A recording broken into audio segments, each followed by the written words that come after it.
Salut à tous! Web3 par-ci, Web3 par-là, on entend ce mot de partout désormais, mais on dirait que ce terme est à Internet ce que le sac de Mary Poppins est au rangement.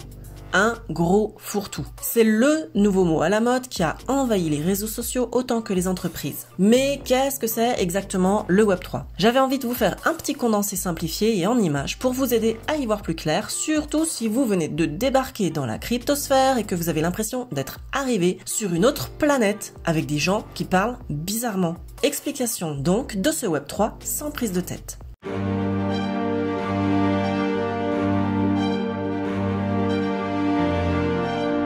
Pour comprendre le Web3, on est obligé de commencer par le tout début d'Internet et on va donc faire un petit voyage spatio-temporel.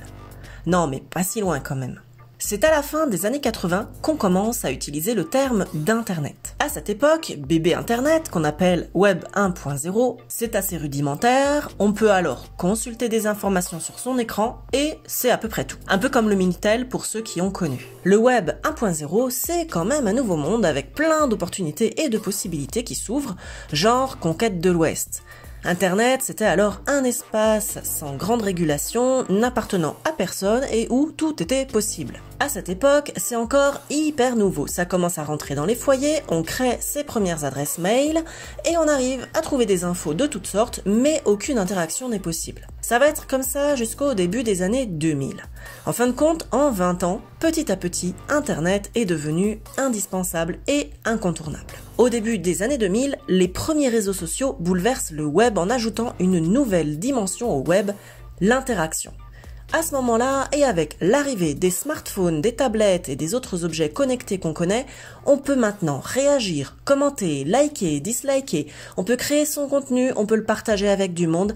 C'est l'Internet de la circulation des contenus, des blogs, des fils RSS, des réseaux sociaux et de l'interactivité. Le temps est venu d'un web qui se met à fonctionner autour d'un axe désormais indispensable, la communauté. Le web s'est donc démocratisé, il est devenu accessible. Mais au milieu de cette toile vont s'imposer des géants centralisateurs comme par exemple le moteur de recherche de Google, plus de 90% des requêtes effectuées sur Internet dans le monde, ou Facebook et ses presque 3 milliards d'utilisateurs actifs. En bref, pour communiquer, avant on avait une adresse postale, ensuite on a eu une adresse mail et maintenant on a des réseaux sociaux. Le virtuel, c'est devenu une réalité et plus personne ne s'étonne aujourd'hui qu'on fasse des rencontres amoureuses ou qu'on valide un entretien d'embauche par le biais des réseaux sociaux. Mais dans ce web 2.0, rien ne nous appartient.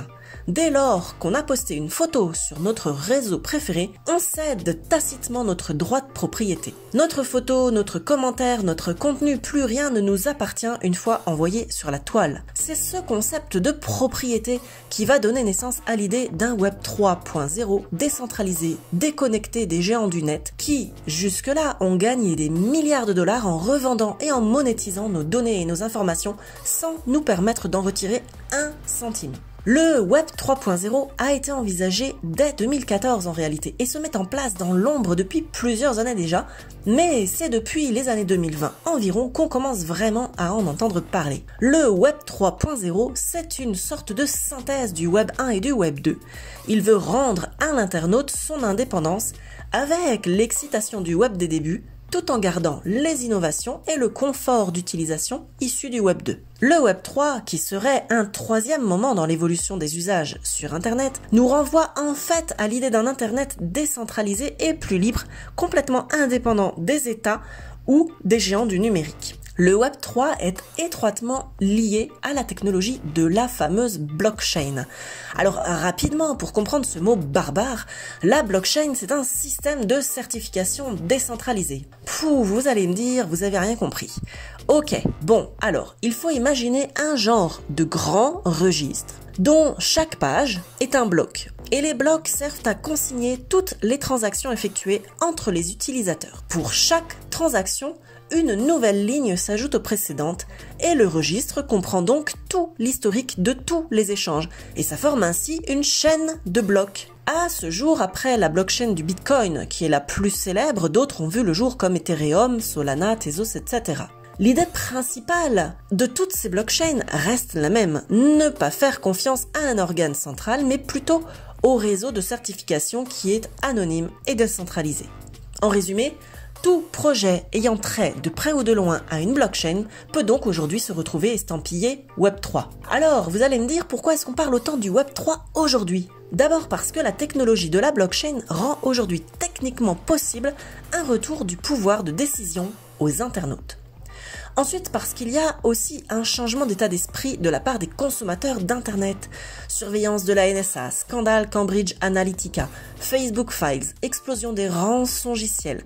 Au fil des révélations, la confiance des internautes dans les plateformes qu'ils utilisent au quotidien a fortement baissé. Et enfin, et peut-être surtout, à cause de la peur panique pour certains de passer à côté de la nouvelle révolution. En effet, en 1995, sur le plateau du Late Show, le jeune Bill Gates tente alors d'expliquer à David Letterman en quoi consiste Internet. En face, l'incompréhension du présentateur est totale et les spectateurs sont morts de rire. Autant dire qu'aujourd'hui, on ne veut pas passer à côté de cette nouvelle révolution. Voilà, c'est déjà la fin de la vidéo. N'oubliez pas de la partager à fond et de cliquer sur le pouce en l'air et surtout abonnez-vous à ma chaîne pour m'aider à vous proposer toujours plus de contenu. On se retrouve très vite pour une prochaine vidéo. Bye!